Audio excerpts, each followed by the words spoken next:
Pagbale tabla vevore kelia. Nabot fe waingble. Le yado megbela. Nyadeva jokude Nabot. Yezreel tope waingble nguti. Waingble la no Yezreel. E utere Samaria fia. Ahab fia sang. Berekala. Fia Ahab bia Nabot be. Wajra anyigbala naye. Fiala de menebe. Medimema wa aboade. De anyigba siaji. Elabena etere nye fia salang. Eglobe ya hegareta. Kakene enrola. Ya cho anyigba bubu si nyowu etola. Adu etepene. Ke Nabot dongube. Anyigba si anye togbinyigba nami. Nanekema na madasi lengu. Na uu. Ale Ahab cho domeju kple moyoyo. Tro yefe fia sam. Egbe nududu. Eoda mla anyi hetro mode glim. Sra Yezebel biebe. Nyaka ejore jiu. Nuka ena netoto. Nedo domeju ale. Ahab dung nebe. Ebia Nabot be wajra fanyigba nam. Alo wadoli kple tonyade. Ke egbe. Yezebel biebe. Wenye Israel fialo. Alo menye weo. Fo. Nadunu. Megachiji madedi le nyasia unkrao. Maho Nabot fe waingble la na uboboe. Ale Yezebel ngulagbale. De fia Ahab fe nkome. Tren nukle Ahab fe nkosige. Odo de Yezreel fe dumega. Si onote pe de kakle Nabot. Edegbe na olagbale amebe. Mi fufu du ameto. Hena nushishi dokle gbedodora. Emegbela. Nyeyo Nabot. Mi adi amevlo evesio. Akava chode Nabot si. Acho nube efofide mau. Efofide mau ple fiala. Ekema mi akple dogwele duame. Mi akukwe waku. Dumega ple bubu mesio le duame la. Wonu si Yezebel nglododa obe wa wola. Ufofu amao. Ewo drop onu Nabot. Amevade. Si ojishinyanyi meno ola. Kavachore Nabot si.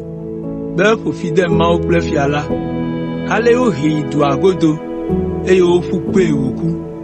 Le si amegbela. Tumega odo dude Yezebel be. Nabot ku. Esi Yezebel sebe Nabot ku la. Eglona Ahab be. Wine blessi Nabot bebe majrana ola. Fifia atenwa kwe azon. Nabot ku. Ale Ahab yi wine blela mebe. Ya kwe wazu yeto. Elia degbepa maufe vondodron Ahab. Ke Yehua glona Elia.